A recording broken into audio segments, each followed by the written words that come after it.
Olá, este é o programa Campo e Batom, o programa cast da mulher rural brasileira. Eu sou Alessandra Bergman, jornalista, e aqui recebo e trago convidados e convidadas de todo o país para mostrar, ensinar e aprender contigo, mulher rural. Estamos nas redes sociais, youtube.com/Campo e Batom, segue o canal agora. Somos Facebook, Instagram e estamos também no Spotify. Se você está na colheitadeira, no trator, liga lá, Campo e Batom, mais de 180 programas para fazer diferença na tua vida. E por falar em diferença, hoje a gente está trazendo um convidado muito especial que vai dar muita informação que a gente precisa nesse grande momento presente para pensar no futuro. Quem está com a gente aqui, Antônio da Luz, é o economista-chefe do Sistema Farsul, meu ex-colega de trabalho. Verdade. Bem-vindo a Campo e Batom, Antônio. Sempre é tão bom te receber aqui. Prazer é meu, sempre estar contigo, Alessandra. Eu tive que olhar qual é o teu cargo, porque eu adoro, porque tu tá sempre subindo de cargo lá na Farsul, né? Eu disse, opa! Eu já cheguei no topo do que eu poderia chegar, que é ser economista-chefe, porque aquilo que eu sempre trabalhei para ser. Agora, eu quero agradecer muito, Alessandra, muito mesmo, a oportunidade de estar contigo de novo, minha querida colega, minha querida amiga. Gratidão minha. Eu tô muito feliz aqui de estar no teu programa, tá falando para essa mulherada do Brasil inteiro. Mais feliz ainda por ter me dito que foi um pedido das mulheres. Foi pedido da nossa audiência para você estar aqui. O pedido das mulheres, para mim, é uma exigência, uma demanda, é uma convocação. Então, estou aqui feliz de estar contigo e com toda a tua audiência. Muito obrigada. E já vamos falar, então, do presente. A gente está hoje recebendo essa informação aí, esse desejo dos Estados Unidos de taxar o Brasil, e a preocupação é geral, né? Eu primeiro queria que situa essa situação na trajetória brasileira. A gente já passou por uma situação como essa, ou pior do que essa? Não. Essa, sem dúvida, é o maior incidente diplomático que o Brasil se meteu. Uhum. Então, nós precisamos tratar esse assunto com muita seriedade. Porque os políticos, Alessandra, eles fazem o jogo deles, né? E dizem, porque eu vou ceder, eu não vou ceder, mas só que não são eles quem paga a conta. Quem paga a conta somos nós. Porque, é sempre bom lembrar, governo não gera riqueza. Quem gera riqueza é a sociedade. Se governos gerassem riqueza, eles não cobravam impostos. O que são impostos? É uma parte da riqueza gerada pela sociedade que é destinada para o governo gastar. Então, quem tem que se preocupar com isso é quem gera riqueza. É muito confortável dizer, eu não vou ligar, eu não vou capitular, eu não vou não sei o quê, quando não é o teu negócio que pode entrar em risco. Então, nós estamos muito preocupados, isso é um assunto muito sério. E olhando assim a trajetória do Brasil, que é a tua demanda, eu tenho algumas preocupações. Eu não quero aqui falar de política, tá? Eu acho que tá todo mundo meio saco cheio disso. Desse negócio. Eu quero olhar as coisas como elas são. Nós estamos acreditando aqui no Brasil, e isso eu tenho visto pelas pesquisas, né? Quando a gente vê as pesquisas feitas com a população, isso fica muito claro. As pessoas, elas estão entendendo que os Estados Unidos estão fazendo tudo isso por causa de uma dissidência política dentro do Brasil, que tem a ver com o ex-presidente Bolsonaro, com o atual presidente Lula e tal. E gente, isso precisa ter uma dose de humildade, de simplicidade, de humildade, e até de falta de esclarecimento acreditar numa coisa dessas. Não tem nada disso. Estados Unidos é 34% do PIB do mundo, o Brasil é 2%. A Califórnia, se fosse um estado, seria, acho que, a segunda maior economia do mundo. Não quero falar uma bobagem aqui, mas tive uma pesquisa sobre isso também. É por aí. Não seria a segunda, mas ela estaria entre as maiores, sem dúvida. Entre as maiores. A China é maior que ela. Mas se nós pegarmos... vamos lá, já que tu quer esses exemplos, a Apple, ela fatura o dobro do PIB do Brasil. A NVIDIA, que é uma empresa que há 10 anos atrás nem existia no radar, ela fatura 1,5 vezes o PIB do Brasil. Então, assim, nós estamos falando de uma potência. Eu estou comparando o Brasil com uma empresa nos Estados Unidos. Uma empresa. Não é nem um estado. Então, nós temos que entender que os Estados Unidos é um país que tem muito a se posicionar em todos os sentidos, porque ele é o líder. Ele é o líder militar, ele é o líder econômico. Então ele bate o bumbo. E nós precisamos entender quem bate o bumbo e quem não bate o bumbo. Porque tu não pode bater o bumbo quando tem alguém batendo o bumbo mais forte do que tu. E o Brasil, por razões meramente ideológicas, a gente começou a se afastar dos países ocidentais, dentre eles os Estados Unidos. Então vamos lá, dia 9 de maio, o presidente Lula se encontrou com o presidente Putin lá na Rússia. E naquele momento, os Estados Unidos estavam impondo uma série de medidas contra a Rússia por conta da guerra da Ucrânia. Porque para o Ocidente, a agressão que a Rússia está fazendo na Ucrânia é uma agressão ao Ocidente. Ocidente, eu estou falando da Europa, eu estou falando dos Estados Unidos, estou falando da gente, deste bloco do mundo. Tanto é que a população brasileira, mesmo com o presidente Lula a favor do Putin, ficou contra o presidente Lula e a favor do Zelensky. Porque todos nós entendemos que aquilo é uma agressão.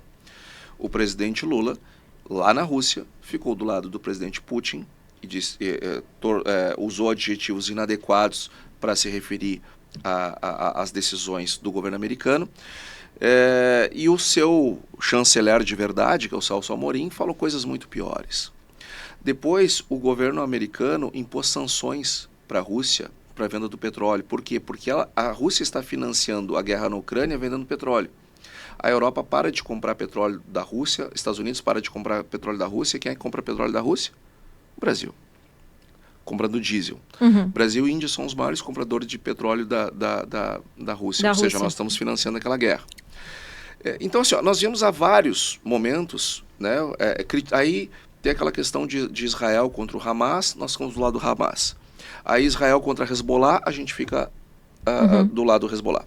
Aí Israel contra Irã, a gente fica do lado do Irã e puxa o Irã para os BRICS. E defende o Irã. Que é um regime de Ayatollah. O Brasil precisa disso? Não, esse é o ponto. Aí só para concluir essa parte, aí a gota d'água. Nós fazemos uma reunião dos BRICS no Brasil e propusemos um monte de coisa, dentre elas o multilateralismo, a perda da liderança global pelos Estados Unidos e o fim do dólar como moeda de valor global. O dólar ser emitido para os Estados Unidos dá para ele uma vantagem muito grande. Isso aí eu estou mexendo no calcanhar de Aquiles dos Estados Unidos quando eu proponho um troço desse. Então, Alessandro, o que eu quero te dizer? O Brasil vem puxando briga há horas com os Estados Unidos. Há horas que nós estamos implicando, que nós estamos cutucando a onça. Faz horas. Ah, mas o Trump é um destrambelhado. Até pode ser. Mas os democratas estão fechados com o Trump nessa tarifação contra o Brasil. E lembra que saiu aquela revista The Economist, que é uma revista que odeia o Trump, diga-se de passagem, fez uma reportagem de capa, coisa de um mês atrás, batendo muito no presidente Lula e nas posições dele em relação a esses pontos que eu elenquei aqui. Então, a Europa está contra a gente, os Estados Unidos está contra a gente, e pior, vai ser aprovado na Câmara dos Deputados nos Estados Unidos sanções muito mais severas para países que fazem comércio com a Rússia e descumprem as tarifas. Que tipo de... O que tu acha que vem pela frente ainda? Não vamos especular, vamos aguardar o que vem. Eu te considero Nostradamus, tá? Nós e a audiência. Vamos aguardar, porque a gente já tem bastante problema demais. Agora eu não quero nem somatizar os próximos que podem vir. O fato é que os democratas, apoiados lá da turma do Biden, eles também estão contra o Brasil. Então não é uma coisa do Trump. É muito fácil para nós. Não, isso é coisa do... Não. Aí eu rotulo. O que é isso? Isso é coisa do Trump. Quem é o Trump? Um destrambelhado. Bom, quando eu paro para pensar sob esse ponto de vista, eu concluo que eu não tenho muito o que fazer. Porque é loucura do cara. Agora, não é loucura do cara. Nós estamos marchando para o lado errado, com as pessoas erradas, fazendo acordos errados. E agora nós estamos sofrendo as consequências. Mas então por que o Trump citou o presidente Bolsonaro na sua carta, disse todas aquelas coisas lá? Porque ele quer apoio interno, gente. Estados Unidos é uma potência. Eles fazem isso desde que o mundo é mundo. O Brasil não existe na fila do pão. Tu acha que alguém está preocupado no mundo com a eleição de 2026 no Brasil? Se vai ser Lula, se vai ser Bolsonaro, claro se vai ser... O mundo não está nem aí para isso. Agora, quando a gente junta a Índia no nosso entorno, junta a China no nosso entorno, junta a Irã no nosso entorno, junta a Rússia no nosso entorno, fazemos uma reunião no território brasileiro para dizer que tem que acabar com o dólar como moeda de valor... Isso incomoda. Aí não espere que venha algo barato. Por isso que os Estados Unidos estão tarifando o Brasil muito mais que os outros países. Justamente por conta desses posicionamentos. Por que eu disse tudo isso, Alessandra? Porque enquanto nós brasileiros, não os governantes, porque os governantes querem que a gente se polarize pensando na eleição do ano que vem para a gente votar aqui a cabresto. Esquece o governo, esquece o Lula, esquece tudo, esquece toda essa gente. Pensa no teu interesse. Pensa no cara da carne, precisa vender para os Estados Unidos, o cara do mel, o cara do pescado, o cara da celulose, o cara do fumo, o cara da indústria moveleira, o cara da Embraer, enfim, pensa nos prejudicados. Nós precisamos entender que a gente tem que fazer um sinal no sentido de alinhamento, porque se nós queremos aquele mercado e aquele mercado é importante para nós não podemos ficar xingando eles. Ou então vamos vender para quem a gente quer se juntar. A gente não vende para o Irã, então. Sim, para o Irã. Os Estados Unidos vai comprar, vamos vender para o Irã. Vamos vender para a Rússia. Por que a gente não vende para eles? Porque não dá para substituir os americanos. É a mesma coisa a Alessandra, que eu ficar todo o tempo dizendo, a Alessandra é ruim, a Alessandra é malvada, eu não gosto da Alessandra. Temos uma relação de 600 anos aí. Mas nós temos uma relação de longa data e eu preciso de ti. Sem o teu trabalho como jornalista, me dando a oportunidade de falar para a tua audiência, eu não sou ninguém.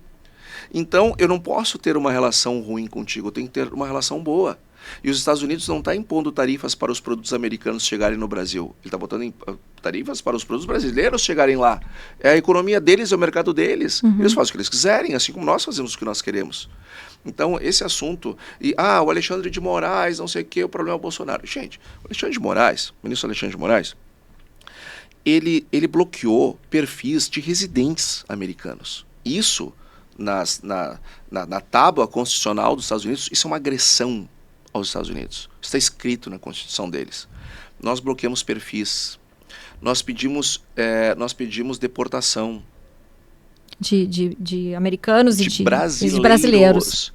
No governo Biden, Rodrigo Constantino, Alan dos Santos e tantos outros. O que o governo Biden disse para o Brasil? Não. Então, aí o ministro Alexandre de Moraes bloqueia o Rumble, bloqueia os bens da Starlink, que não tem nada a ver com o X, aí por causa do X. Ou seja, nós estamos... Aí a gente agride empresas americanas, cidadãos americanos, residentes nos Estados Unidos. É lógico que eles vão retaliar, gente.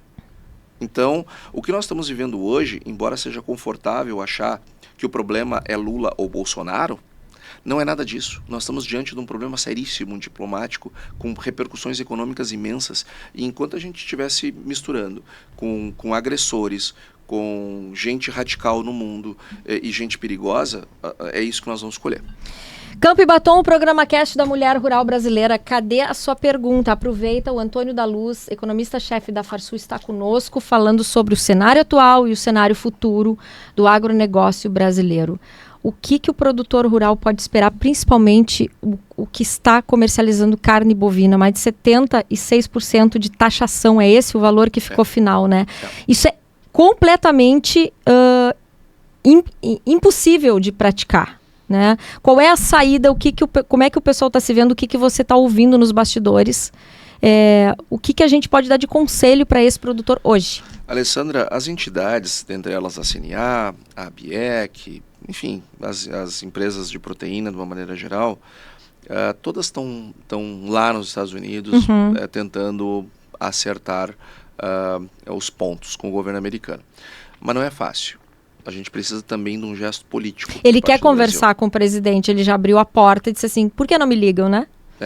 É que nós somos muito orgulhosos, porque eu não vou me dobrar. Gente, tu quer vender lá e tu não quer te dobrar? Não são eles que querem vender aqui, somos nós que queremos vender lá. Então nós temos que falar com o nosso cliente. Como todo dono de negócio fala com o seu cliente. Às vezes o nosso cliente não está num bom dia. Às vezes ele está certo, às vezes está errado, mas nós precisamos atendê-lo da maneira correta. Não é diferente nas relações internacionais. Se a gente quer aquele mercado, nós temos que ter boas relações.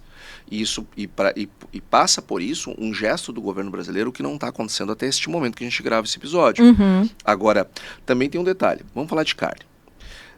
O Brasil, ele é um gigante, Alessandra. Não é bem assim também substituir o Brasil. Nós somos um gigante. Exatamente. E o que vale para a carne vale para tantos outros produtos. Mas vamos lá, vamos pegar a carne. Eu fiz um estudo sobre isso junto com o meu time lá da assessoria econômica. Nós fizemos o seguinte, vamos ver de quem que os Estados Unidos compra carne. O país que os Estados Unidos mais compra carne, a Austrália. 32% da carne que entra nos Estados Unidos tem origem Austrália. Sabe quem é o segundo? Brasil. O Brasil, né? Com 23%. E depois, em seguida, vem a Nova Zelândia com 21%. Ou seja, o Brasil Estados Unidos, Brasil, Austrália e Nova Zelândia são responsáveis por 75% da carne que os Estados Unidos importam. Então, desculpa te interromper, mas nessa fatia o Brasil tem muito mais, porque se a Nova Zelândia for absorver a necessidade americana de carne, isso é impossível. Esse é o ponto. É isso que a gente queria ver, se era possível a Austrália e Nova Zelândia substituírem, porque eu não vou esperar que o Uruguai vai fazer isso, ou que o Paraguai, paizinhos que exportam nada, né? Nós estamos falando de grandes volumes. Quem é que pode? Os que já estão estabelecidos. A Austrália e a Nova Zelândia, para substituírem o Brasil, eles precisam aumentar as exportações deles, e mantendo as proporções entre eles, em 41%. Esse é o aumento que a Austrália e Nova Zelândia precisam fazer para dar conta de ocupar o espaço que hoje está no Brasil. Acontece o seguinte, Alessandra, que 41%. Só que quando eu olho a produção da Nova Zelândia, ela cresceu em 10 anos 9%. 10 anos ela vai crescer 9%. Será que ela consegue crescer 41% em um ano? A Austrália produz menos, 0,5% menos do que ela produzia há 10 anos atrás. E olha que ela teve um ano espetacular, porque volta e meia ela tem secas que faz com que as vendas de carne diminuam muito. Então, pegando um ano bom, a Austrália está produzindo menos. Então, não tem de onde tirar essa carne. Ponto número 2. O preço da carne do Brasil chega nos Estados Unidos a $5.015. A da Nova Zelândia chega a 6.000 e uns cacareco. E a da Austrália, 6.223, também falei a memória. Eu não lembro exatamente dos números dos valores, mas eu lembro dos percentuais. A Nova Zelândia é 20% mais cara a carne do que a do Brasil, e a australiana é 24% mais cara. Se eu demandar mais de Nova Zelândia e de Austrália, o preço deles sobem mais ainda. Então, ou seja, é mais barato para os Estados Unidos pagar os 50%, que são adicionais aos 20 e poucos que já tinha, do que tentar alternativas. Outra coisa, todo o crescimento do consumo da carne bovina nos Estados Unidos nos últimos 5 anos foi feito com carne brasileira. Porque a Austrália e Nova Zelândia não aumentam 1% o fornecimento. Somos nós. Não tem como. E nem eles lá dentro conseguem. Então, não comprar do Brasil significa fazer com que nos próximos anos os americanos consumam menos carne. E isso não vai acontecer. O preço vai regular esse negócio. Então, na carne bovina, eu acho que os primeiros 30, 45, no máximo 60 dias, a gente vai ter muito problema. Mas depois que o comprador lá parar de tentar comprar de outro lugar para resolver, ele vai continuar comprando a nossa, pagando a tarifa, ou vai pressionar o governo americano para colocar a carne brasileira em lista de exceções, que vai acontecer. O governo Trump vai fazer uma lista de produtos que são estratégicos do mundo todo, os quais vão ser separados das tarifas do país. Isto vale para a carne bovina, isso vale para o café. Alessandra, nós somos metade das exportações do mundo de café. Se os Estados Unidos não quiser comprar café brasileiro, vai tomar café da onde? Aí da Colômbia, gente, não tem volume, não consegue atender. Nós estamos falando sério. O Brasil é um gigante, não vai substituir o café. Suco de laranja, ou compra do Brasil ou não vai tomar suco de laranja. Mel, que nós somos dependentes das exportações para os Estados Unidos. É o nosso maior mercado, 50 e tantos % que a gente exporta de mel para eles. E eles consomem muito mel. Se não comprar do Brasil, vai comprar de quem? Mel. Então, o que eu quero dizer no final do dia é o seguinte, Alessandra, que nós não podemos nos jogar nas cordas, porque nós somos um gigante e não é fácil substituir o Brasil pela nossa competência no agro, precisa dessa mulherada que está aí tomando posição e está na frente dos seus negócios, está na frente das suas fazendas, das empresas, enfim, e fazendo o Brasil andar e acontecer. Nós temos o nosso tamanho. Mas nós não podemos também nem nos atirar nas cordas dizendo, eu sou bonzão, não preciso fazer nada, mas também eu não posso achar que essa posição, ela me dá o conforto de não precisar conversar com o governo americano. Tem que conversar com o governo americano. Campo e Batom, o programa Cast da Mulher Rural Brasileira. Você tem perguntas? É o momento. Estamos aqui com Nexa Hub. Acelere seus lucros e modernize sua propriedade. Nexa, tecnologia e gestão para quem precisa se conectar. Tu falaste aí num processo, uma suposição de 45 dias de adaptação e tal. Aí o americano vai ver que está mais caro, vai comprar, etc. São conjecturas, tá? Que tudo pode acontecer até lá. Esse período de angústia do produtor rural, do agricultor brasileiro que exporta, que manda seu material para os Estados Unidos, qual é o período que você aí prevê como esse período angustiante? Eu acho que serão 45 dias, 60 dias bastante angustiantes para aqueles segmentos que os Estados Unidos não conseguem encontrar alternativas. Então, mas esse processo do empresário americano tentar encontrar alternativas, isso vai durar de 30 a 60 dias, não mais que isso, acredito eu. Senão ele vai começar a ficar desabastecido. Então, esse eu me preocupo porque vai ter um impacto no caixa dos produtores brasileiros, desses produtos. Mas tem uma luz no fim do túnel. A gente sabe que os americanos não conseguem preceder do nosso produto. Eu estou preocupado com aqueles que os americanos conseguem, que existem alternativas. Produtos mais elásticos, produtos que têm fornecedores internacionais mais robustos. Por exemplo? Como, por exemplo, frutas. Como, por exemplo, pescado. Segmentos que é mais competitivo o mercado americano. Nós não temos um share tão grande. O nosso share lá não é tão grande, mas eles são grandes para as nossas exportações. Claro. Esses segmentos, eu te diria assim que, da parte industrial, quase todos. Depois de casar com o outro, não volta mais para o Brasil. Esse é o detalhe. Nunca e sempre, em economia a gente evita, né? Mas é bem difícil recuperar o mercado depois. Mercados, o custo de aquisição de um cliente, né, usando aqui um termo da venda, o custo de aquisição de um cliente no mercado internacional é muito maior do que de uma empresa. Então eu não posso perder aquele cliente. Eu não posso. Então, o Brasil não pode, tem que entender que os Estados Unidos, não, assim como o Brasil não é um país substituível como fornecedor, o mercado americano não é substituível como consumidor. Eles são o país mais rico do mundo. Eles pagam pelos nossos produtos o que a gente não consegue vender para outros. Então é muito mais um valor agregado muito maior. As nossas exportações para os Estados Unidos contêm maior valor agregado. Então eu estou muito preocupado com a indústria. Sim, o calçado ele faz um pé que é desejo do americano. Do americano, claro. O tipo de calçado que sai daqui é o desejo do americano, não é o desejo do chinês e nem o desejo do zelandês. É completamente diferente. Mas fazer calçado mundo afora é muito mais simples. Então, não que seja um processo fácil, estou dizendo que é mais fácil para um país aumentar sua produção de calçados para atender o mercado americano e se adaptar ao produto americano, enfim, do que nós encontrarmos um outro mercado para o calçado brasileiro. Então, o couro, né, a indústria do couro, os Estados Unidos compram muito couro do Brasil. A gente não consegue colocar em outro país a quantidade de couro que eles compram da gente. Então, por isso que daí eu volto ao ponto que eu sei que eu estou me tornando repetitivo, mas é necessário. Alessandra, a gente precisa sentar com o governo americano. E mais, não é só com o governo americano, a gente precisa sentar com o Congresso americano, a gente precisa conversar também com os democratas. Porque as pessoas aqui estão achando que o problema é Bolsonaro versus Lula e não tem nada disso. Isso está sendo cortina de fumaça para ter adeptos internos, coisa que os Estados Unidos sabem fazer isso muito bem. Gente, nós temos que entender quem somos, o que somos no tabuleiro internacional e o que queremos. O Brasil precisa ter uma agenda. O que eu quero? E ir atrás do que ele quer. E eu tenho certeza que uma das coisas que nós brasileiros, nós não queremos, porque não podemos, é se meter no conflito entre Rússia e Ucrânia. Nós temos poder para acabar com aquilo? Não. Então, quem sabe a gente não se mete. Nós conseguimos acabar com o conflito entre Israel e Hamas.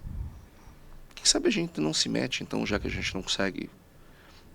O Brasil qualificou, e não é a Alessandra ou o Antônio, foi o governo brasileiro que falou em meu nome e em teu nome, e da audiência, que o Israel é um país genocida.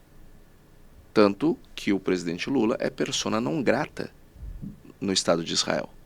Isso aconteceu este ano, no início desse ano. Então, faz horas que nós estamos agredindo o mundo ocidental. Faz horas. Agora começou a ver a colheita daquilo que nós plantamos. Campo e Batom, o programa Cast da Mulher Rural Brasileira. Faça sua pergunta para o programa Cast, deixe seu contato também, se você quer saber mais sobre economia, sobre a situação do país, fale com a gente. Antônio, o que é necessário fazer nesse momento? A gente já está vendo as questões políticas, os diretores, né, dos segmentos já estão providenciando e tratando dos assuntos de forma mais delicada, tentando dialogar já com os Estados Unidos, né? Mas a saída agora é esperar um pouco mais, olhar para outros mercados, como já tem outros segmentos que estão olhando já para outros mercados, como por exemplo eu vi que a indústria do Rio Grande do Sul já está olhando como é que é mudar a indústria para o Paraguai, por exemplo, né? Claro que isso é uma grande mão. E há um incentivo disso dos Estados Unidos de mudar para os Estados Unidos. Não é bem assim, não tem como fazer essa ação de agronegócio nos Estados Unidos. Não, dentre as coisas que o presidente Trump fala e faz que não tem o menor sentido, tem muitas. Tá? Uhum. E até para deixar claro, tá? Eu sou totalmente contra as tarifas ao Brasil. Eu, como brasileiro, me sinto agredido, me sinto incomodado. Eu só acho que as coisas não estão acontecendo por causa de um rótulo que é fácil de colar, dizer que ele é louco, dizer que é isso, que aquilo, isso é fácil, né? Uhum. Agora, eu estou tentando ver as coisas como elas de fato elas são. Agora, eu me incomodo com as tarifas. Eu quero mais que esse assunto seja resolvido. Isso não acontecerá sem diplomacia e sem o Brasil se alinhar e se comportar como um país ocidental que é. Nós somos um país ocidental, nós somos um povo ocidental. Nós defendemos valores do Ocidente. Liberdade, democracia, liberdade de empreendedorismo, respeito às mulheres. Pergunta para uma mulher iraniana como é que é o regime dos ayatollahs. Então, nós temos que buscar esse entendimento. Ponto. A gente precisa se alinhar, a gente precisa ter uma mudança de rota, porque isso está nos trazendo problemas. Alessandra, eu sou um pouco cético quanto à abertura de novos mercados. Porque se eu tivesse um mercado potencialmente comprador do meu produto, eu já estaria lá. Mercado internacional não existe cadeira vazia. Estão todas ocupadas. Uhum. O que acontece é que o crescimento econômico vai te dando mais oportunidades. Mas as cadeiras que estão dadas estão ocupadas. Então, os Estados Unidos é 7% das exportações brasileiras do agro. Tu acha que tem 7% dando mole no mundo pra gente colocar? Para colocar. Não tem. E 7% não é o pouquinho que a gente está imaginando, são grandes volumes e 7%. São grandes volumes, claro. Aí, essa questão, o presidente Trump ele faz uma série de coisas com as quais eu não concordo. Ele critica o presidente do Banco Central, como o Lula criticava o Roberto Campos Neto, do mesmo jeito que eu achava uma estupidez do presidente Lula, eu acho uma estupidez do presidente Biden pelos mesmos motivos. O presidente Trump pelos mesmos motivos. Ele tem essa ideia, né? Eu quero reindustrializar os Estados Unidos. Ele não vai reindustrializar os Estados Unidos. Não tem nem gente para isso. E os Estados Unidos não quer isso no fim do dia. Isso é conversa mole. Isso é estratégia. Isso está dentro da narrativa. Porque ele quer chegar aqui, mas para chegar aqui ele está dizendo que quer vir para cá. São estratégias. São estratégias geopolíticas do governo americano. O governo americano sabe que não vai reindustrializar os Estados Unidos. E ele não quer reindustrializar os Estados Unidos. Sabe por quê? Porque este copo aqui, do Campo e Batom, eu fabricar ele nos Estados Unidos vai me custar $1. E eu vou vender ele a $2. Na China, ou em Taiwan, ou no Brasil, ou seja lá onde for, eu posso produzir esse Campo e Batom por 20 centavos de dólar. E aí então, o americano ele compra por 20 centavos de dólar e vende por $2. O que ele fez? Ele agregou o valor em cima desse copo 10 vezes. E a fábrica que polui fica num país em desenvolvimento. A fábrica que precisa de um monte de gente para trabalhar fica num país em desenvolvimento. Todos os problemas da indústria ficam num país em desenvolvimento. O que os Estados Unidos... Como é que ele se tornou a grande economia do mundo? 70% do PIB americano são serviços. Então, ele não quer gente de uniforme numa fábrica, ele já quer gente de terno e gravata trabalhando em Wall Street e prestando serviço. Grandes escritórios de advocacia, grandes escritórios de contabilidade, grandes escritórios de consultoria, um grande mercado financeiro, grandes redes de varejo. É isso que o americano quer. Por quê? Porque ele compra por 20 centavos e vende por $2. Ele faz 10 vezes o valor adicionado em cima do cara que produziu. Eu estou falando do copo, mas pensa em carro, pensa em roupa, pensa em tudo. Então, os Estados Unidos, ele não quer reindustrializar. O que ele quer é dar uma rebalanceada na sua balança comercial. Isso ele quer. Antônio, por falar em Wall Street, tu também é um empresário, tu tens uma empresa na Faria Lima, tu trabalha com investidores, né? E eu gostaria de saber muito o que tu fala como empresário, como gestor, como líder neste momento, para outros empresários que têm subordinados, que têm pessoas que precisam, que têm famílias, né, que têm contas para pagar e estão vivendo essa pressão. Muitas indústrias, muitas empresas saindo um pouco do agro também, estão vivendo essa questão já na pele sobre essas decisões. O que você fala para esse público que está também sofrendo essa situação e que tem dependentes, tem pessoas que têm emprego, têm condições necessitando da empresa, sabe? A gente está bastante preocupado e tem trazido essa preocupação já há bastante tempo para todos os nossos clientes, sobretudo esses do mercado financeiro, do mercado de capitais, enfim, que vivem com empresas, enfim, no seu dia a dia. A gente está bastante preocupado, Alessandra, porque, em primeiro lugar, a economia vem desacelerando no Brasil. Sim. Essa questão das tarifas, ela é um adicional a um problema que nós já temos. Quando a gente olha o crescimento da indústria no Brasil, o desempenho da indústria, a gente vê que a indústria vem desacelerando mês a mês. Uhum. Quando a gente vê as vendas no varejo, elas vêm desacelerando mês a mês. Isso me preocupa, porque eu, como economista, olhando esses indicadores, eu vejo isso acontecer toda semana, porque eu estou vendo os números novos. Mas o empresário, ele não vê isso. Ele não está vendo. E geralmente, quando ele se dá conta, é tarde. Vou dar um exemplo. Agora nós estamos gravando numa época que as empresas estão tendo contato e fechando negócio para comprar falar o pessoal de vestuário, para comprar as coleções que eles vão vender no verão. No verão. Uhum. Eles vão fazer negócio agora. Eles vão determinar o estoque Tecido, deles. ver o que tem, cortes, etc. E vão montar um estoque agora disso. Só que eles estão olhando para o retrovisor a partir das vendas que eles tinham. O problema é que daqui 6 meses vai estar bem pior. E muitos vão sofrer com aperto de caixa, porque vai ter muito caixa preso em estoque. E tem outros que o sofrimento é maior, quebra. Nós estamos com uma taxa de juros muito elevada. 15% é uma taxa de juros elevadíssima. Eu lembro de tu falar isso na coletiva de dezembro do ano passado, que nós íamos chegar no meio do ano a 15%. Era a preconização da coisa. Assim. Esse é o nosso trabalho na empresa e que a gente faz também isso na federação. É tentar dizer para as pessoas antes. Vai aumentar ainda mais o juro? Não vai. Não deve. Mas a gente deve ficar com essa taxa Selic alta pelo menos até março, abril do ano que vem, para começar então a reduzir. Só que mesmo que tu vá reduzindo de um ponto a um ponto, nós vamos terminar 2026 com a taxa Selic alta. Uhum. Não vai ser 15, mas vai ser alta ainda. Então, o ciclo de alta da Selic ele vai ser muito doloroso para nós brasileiros. Agora, a gente ainda está vendo o desemprego cair, mas logo, logo ele vai começar a subir. E nós vamos começar a ver empresas passando por dificuldades, a mortalidade das empresas vai aumentar. Um produtor rural com uma taxa de 15%, dependendo da alavancagem que ele tem, ou seja, o quanto de dinheiro ele precisa tomar no mercado para poder financiar a sua safra, com uma Selic de 15%, ele já está morto. Ele já quebrou, ele só não sabe. Então, porque um produtor não pega dinheiro a 15%, ele vai pegar no mercado, o banco vai pegar a 15%. Uhum. Vai pagar para o investidor a 15% e vai emprestar para ele a 20%. Só que, poxa, 20% é muito dinheiro. O agro não paga isso. Então fica inviável.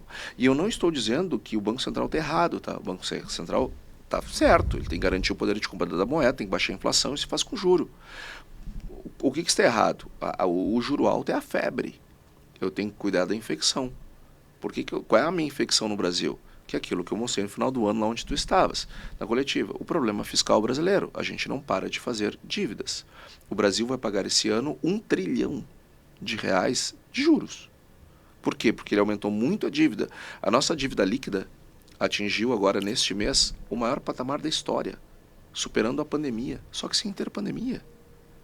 Então, nós estamos gerando muitos desequilíbrios macroeconômicos, muitos desequilíbrios fiscais, cujo reflexo disso é a inflação. E não tem outra coisa para o Banco Central fazer a não ser elevar juros para conter a inflação.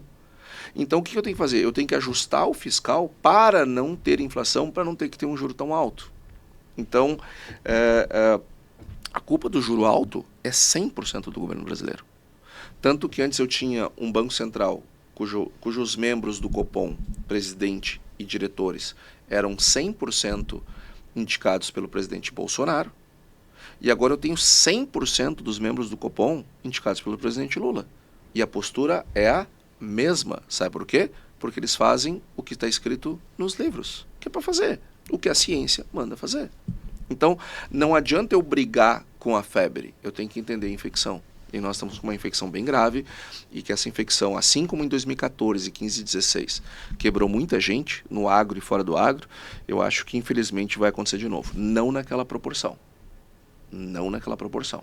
Aquilo eu espero nunca mais ver na minha vida. Mas nós vamos ter um problema que poderia ter sido evitado. Algum conselho para esses produtores que estão vivendo essa situação que tu relatas? Sim. Em primeiro lugar, segure investimento. Não é momento de fazer investimento. Mas, Antônio, meu investimento é extremamente necessário, porque não é bem um investimento. Eu quero trocar um trator por outro, porque isso está dando muita manutenção, muito gasto de combustível, muita mão de obra. Então, faz o investimento. Tu não está expandindo, tu está substituindo. Joia. Faz com recursos de terceiros. Ah, mas, Antônio, tu acabou de dizer que a alavancagem é um problema. Sim, a alavancagem de curto prazo. Não faz investimento, não compra um trator, uma máquina, seja lá o que for, com o teu dinheiro. Financia. Por quê? Porque o teu dinheiro está valendo ouro. Agora, o teu dinheiro tem que ser para comprar insumos, tem que ser para fazer o negócio girar, para te comprar insumo, para te pagar folha, para te precisar o mínimo possível de dinheiro para giro. Então, evita investimentos. Aqueles que são realmente necessários, faça com financiamento. E dinheiro para giro, o custeio, pegue o mínimo possível. Cuide bem do seu dinheiro. Faça um planejamento financeiro. Pegue uma planilha, um papel, pegue o que quiser e projeta seu fluxo de caixa. Eu estou no mês de agosto, o que eu vou gastar no mês de agosto? O que vai entrar no mês de agosto? Setembro, outubro, novembro, vai até junho do ano que vem. Faça esse exercício para enxergar os problemas acontecendo. Faça testes, tá? Mas e se o preço for a tanto, como é que vai ficar meu equilíbrio? Se o preço for cair para tanto, como é que vai meu equilíbrio? E se eu não colher tudo isso aí que eu esperava, escolher menos, o que vai acontecer? Ou seja, organiza o financeiro, porque mais do que nunca a gente precisa tomar a decisão correta nesse momento de escassez de recursos, de dificuldades e ainda para nos ajudar tarifas internacionais sobre o Brasil, que infelizmente, Alessandra, pode ser só o começo. Pode vir, se o Congresso americano aprovar a lei que eles estão discutindo, que é para sobretaxar países que se aliam à Rússia, etc., países que estão fazendo bagunça no mundo, e que os democratas do Joe Biden são favoráveis e estão lá junto, eu acho que nós vamos ter muita dor de cabeça se nós não mudarmos o alinhamento. Para encerrar, Antônio, se fôssemos resumir numa palavra, tudo que na tua trajetória e a tua experiência como economista tu já passou, né? Toda a tua vivência, qual a palavra que tu define como a palavra do momento agora e que para passar para as nossas ouvintes? Esse é muito difícil, né? Resumir numa tudo numa palavra, né? Mas eu vou tentar. Sobrevivência. Agora é momento de sobreviver. Não é momento de crescer. Não é momento de prosperar. Não é momento de outra coisa que não seja se manter vivo para o próximo ciclo. Então nós vamos ter um ciclo de preço de commodities que tudo indica que será melhor do que desse ano, mas a gente vai precisar vender. Eu vou te dar um exemplo. Se nós formos sancionados pela relação com a Rússia, O Brasil optou comprar fertilizante da Rússia. Podia comprar do Canadá, podia comprar de Marrocos, preferiu da Rússia, por razões geopolíticas, nos metendo em assuntos que não nos interessavam. Agora, se nós formos taxados nisso, vamos trazer fertilizante da onde?